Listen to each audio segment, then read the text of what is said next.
But yeah, you know what? There's a big psychology to understanding lead gen and the people on the other side. And so I wanted to just kind of offer a couple of things that help me, and then you can, use this if it's great. If it's not, I understand. But to me, originating a mortgage is a miracle. And it is $5,000. I don't know what you make in your average deal, but let's just use 5,000 out of thin air is pretty dang cool. That's a lot of money. Mm-hmm. And so when we do that, it's a thought process, and it's a mindset. And in the mindset we've got to have is the client we're talking to, the potential borrower, is sitting there thinking all about themselves. It's WIIFM. And when I first heard about this, it was a radio station call sign. I don't even know if people listen to the radio anymore. But what's in it for me is absolutely what runs on a loop inside these people who respond. It's what runs in a loop in your head. What's in it for me? Why am I going to sit and listen to this guy talk? And so you got to recognize that that's the filter. And so we've got to serve that loop that's constantly running. So why should they respond to you? And make it easy for them. And it has to be how can it improve their situation? And if we think about it, what is the problem that's keeping them up at night? And I think about the leads that will engage with me versus the ones that will never respond. And it's generally someone who can tip the scales on telling me what their thing is. Maybe it is that they've got all these teenagers and there's not a place to park because they're trying to live in this townhouse and they don't know what to do. So their driver is more parking. Some people have got to get their fighting kids out of the same bedroom. They just got to go from a 4-2 to a 5-2, and sometimes they're just tired of the crime in the neighborhood, or they got to get away from that neighbor. There's drivers. Absolutely. So just try to remember what is in it for them and what are they worried about? What is their driver? And we've got to somehow find a way to chisel that out of them, solve that bathroom logjam in the morning. And so that's lucky. We've got that screen twice. Must be really important. That's how important it is. It is important. So that's the thing. So find a way to get that out of them. Maybe on the first touch, I've found that usually if I can get them maybe on a text, how many bedrooms do they need is a big deal. And then maybe how many bathrooms. Bedroom is usually the bigger driver than the bathroom. But what part of town that they need to be in? You guys, they absolutely don't want a mortgage. You know this. They don't want a mortgage. They need a new house. And what you're bringing them is the opportunity to have that new house. You are the means to that end. And so, again, no one wants the mortgage. You don't want to talk about mortgage. It's backwards. They need to know what they can qualify for before they go shop. But it's not the driver. So we got to use these things. How soon do they need a change? Pick up their urgency. And we'll talk about this in a minute, but usually someone on Facebook is early in the process. And so we have to understand that. If they're not responding to us right away, we got to understand that this is just an idea that's beginning to germinate if we're finding them in Facebook. Yeah, I agree. Now, also recognize this. They are seeing other people. They are dating other originators. And so what that means for us is we have to have a better emotional connection with them. Okay, there's a few of them that are all about the dollars and the rate number and the closing costs. But quite honestly, you've got to have a connection. You've got to find what their driver is, and then they'll be with you instead of someone else. But recognize that. We need to offer them something superior. And their timing is not your timing. That's why it's so important. And again, we'll talk about this in a second, but early in the process, they're not ready to go out looking for houses. They're certainly not ready to determine what their payment is. And they're certainly not ready to get qualified for their number right now based on where we're finding them in the process. We'll talk about this, but we have to become the obvious choice to them. Relevance is a process. And first, you become known. And the great thing is we're finding them early, and I have a graphic in just maybe 2 slides we'll talk more about this. But first you have to become known. Then you have to become liked. Then after you're known and liked, you have a chance to become their trusted provider. But it is a process, and it takes a number of touches and experiences to become that average choice or that obvious choice. And so the experts tell us that the consumer needs 8 to 14 touches to get here. And it may be even more. The marketers might say it's more than that. But what we're honestly doing is we are taking little baby seeds and we've got to grow them into a harvest. And we can't force the seed to germinate any faster than it's gonna. So what we have to do is be there when it actually strikes, when it takes. And so what I was trying to say is every human being, whenever you buy something, you go through a process. And if it's on a letter line from A to Z, A is when you first have the thought, I'm going to go buy a car. Or, oh man, I am so tired of these kids fighting over the bathroom in the morning when they're getting ready for school.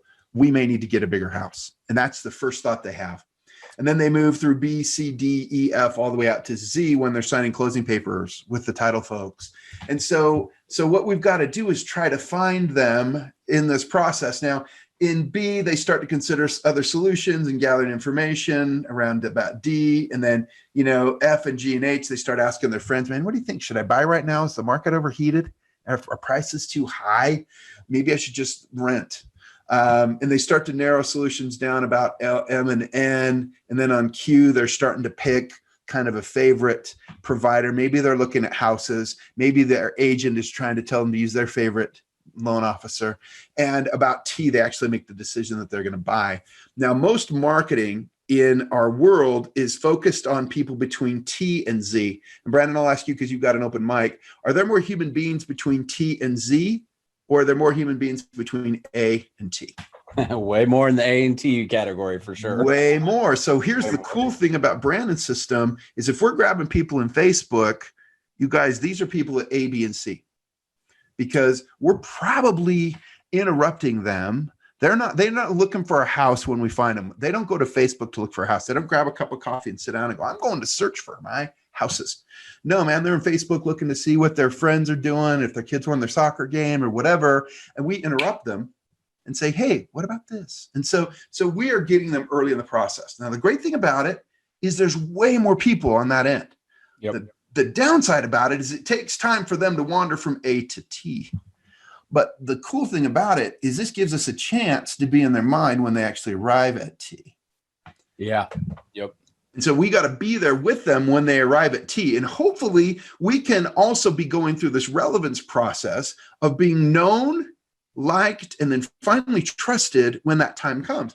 And you grow cold to warm from different touches, right? And so as we go growing, knowing to liking to trusting, and then we're going to be there. So if we could ideally superimpose it over the number line and the letter line, hopefully we are 13 touches. We're becoming the liked to trusted person when they're looking for vendors, when they're shopping rates, or they're trying to pick their loan officer.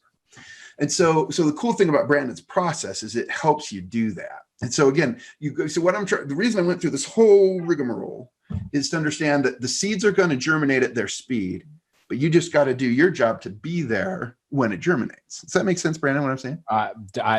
You're saying the same thing I say, but in a totally better way. This is why I brought you on here. There we go. So be there when they decide. And again, I already said this twice. Usually Facebook inquiries early in that process. And again, This is interruption marketing, not intent-based marketing. It's something they saw and was curious versus they sat down with coffee to search. And so you got to be there when they decide, and don't feel bad about leaving the same voicemail over and over again, or don't be like, hey, this is Gary again, United First Mortgage. I called you last Wednesday and I didn't hear from you. Don't do that. Just pretend like they never heard the first one. Pretend like this is your first touch with them. You got to be excited and you want to deliver something that will make them respond. They didn't read that last text you sent, and it's act like this is the first time you're meeting, and conversion seldom happens on that first exposure unless you happen to find them at T and they are dead desperate to find a solution. And that is 1 in a million. Yep. So once in a while, but not very often. Once in a while. So assume they're really busy. Assume they didn't hear that voicemail. Maybe they read the transcription. Maybe. They didn't read the last text you sent, probably. Act like this is the first one, man. That's where we've already talked about that. But you got to be there when it's their time. So hopefully you have an email in their box when it becomes time. When the husband says, you know what, I'm sick and tired of them fighting in the morning over the bathroom. Let's do something about it. You want to be in their mailbox that day.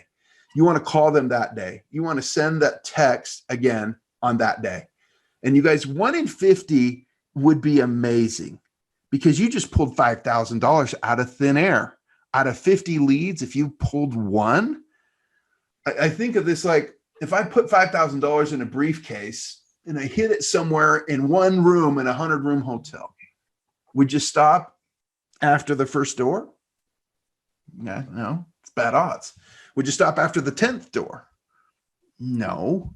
Would you? What about the 14th door? What about the 99th door? What if you didn't find it till the last room? What if it took you 8 hours? Would you do it? I would. It's $5,000. You guys, we could do this every day. And then the next day I put it in a different room and said you to go. That's what we're doing. We're opening doors. We're trying to open doors with as many of these people. These people have some level of interest.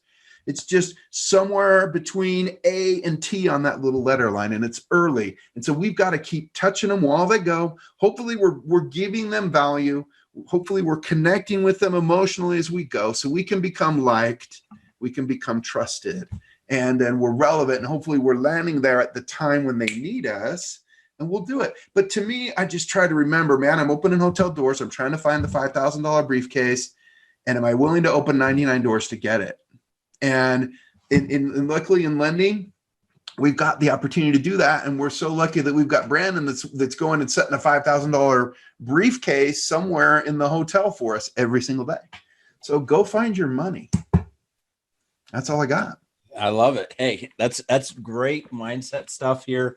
And totally, you like I said, when I asked you to jump on the call here is, I knew you would say it differently than me, and you did, and it's super good, and I really appreciate it. I was curious real quick, do you have any common objections, any objection busters or anything that you frequently feel like you've encountered, or it's cool if not, but if there's any that are coming up? Not really. I mean, it's just a matter of, if there is one, maybe they've already got a connection with a realtor, or through a realtor, to the lender on the other side. And to me, it's like, hey, are you open to saving money? Would you let me do a competitive bid? And then maybe if you need to cut comp to get it, maybe it's worth it to go get it. Maybe you go borrower paid, and I'm a broker, so I'm talking maybe some strange language. Yeah. But maybe you've got the ability to just go and cut and do the deal. But to me, when I'm looking at a lead, I've got a realtor that will give me 2 back for every deal I hand him. And so to me, a purchase lead isn't worth just $5,000. It's worth $15,000. Yep. Because I'm going to turn that into 3 total deals. And so to me, $15,000, what's more valuable a use of my time today than trying to turn one of those leads over? It's certainly not worth it for me to sit and look at Facebook. It's certainly not worth it for me to go try and process a mortgage loan. Yep.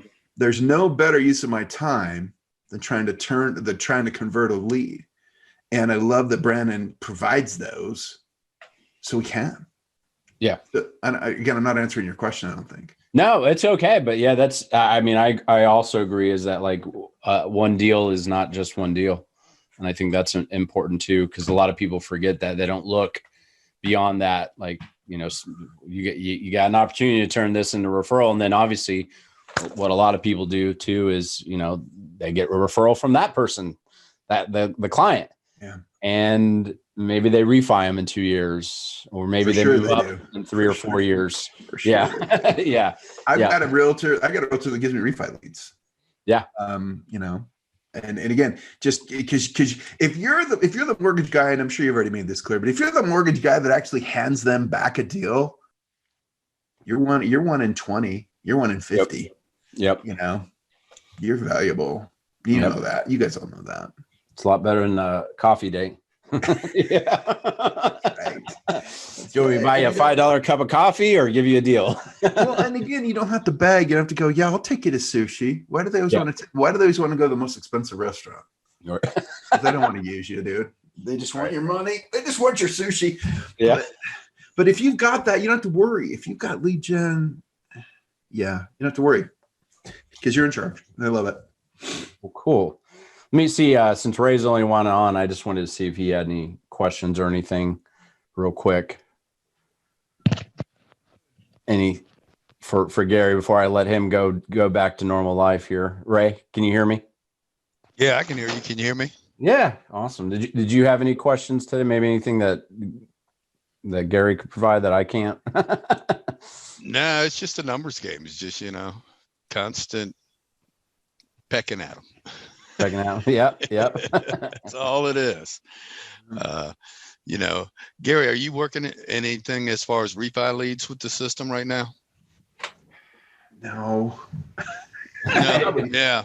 I probably should. Yeah, I think he's on a hiatus at the moment. I hate, I'll do refis, absolutely. But if I'm going to spend resources, I want to spend on purchases, just because the people that live in the purchase world stay in the business, and the people that get veered off on a purchase tangent a lot of times fall out of the business when rates change. Oh, you mean refi tangent? But yeah. Yep. Yeah. Oh, well, we're starting to see that now with the rates jumping a little bit. Yeah. So if I had to choose, I would choose purchase.